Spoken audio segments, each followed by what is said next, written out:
பெண்கள் வராகி அம்மாவை வழிபடும் பொழுது கண்டிப்பாக பெண் சக்தி தெய்வத்தை வழிபடும் போது புற தூய்மை நீரால் அமையும், அகத்தூய்மை வாய்மையார் காணப்படும். குளித்து விட்டு தான் பூஜை செய்யணும், விளக்கேற்ற வேணும். அதுதான் ரொம்ப உச்சிதம்.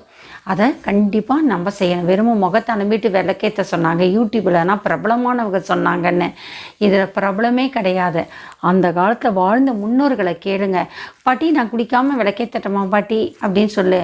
ஆச்சாரம் அனுஷ்டானம்ன்றவங்க எல்லாம் ஆச்சாரம் அபச்சாரம்வாங்க. பெரியவங்க கோயிலில் குருக்களை கிட்ட போய் நான் குளிக்காமல் வந்துட்டேன் விளக்கேற்றட்டேன்னு சொல்லுங்கள், அவங்க விளக்கேற்ற விடுவாங்களான்னு பாருங்கள். யூடியூப்பில் அவங்க சொன்னாங்க இவங்க சொன்னாங்கிறதானா நீங்கள் கவனிக்காதீங்க. முடிந்த அளவுக்கு குளித்து விட்டு தான் நீங்கள் பூஜை செய்யணும். தனிப்பட்ட முறை சிறப்பு பூஜை ஒரு 9 நாள் விரதம், 21 நாள் விரதம், 48 நாள் இருந்தால் கண்டிப்பாக தலைக்கு ஒரு மஞ்சள் தண்ணி போட்டு குளித்து விட்டு தான் பூஜை செய்யணும்.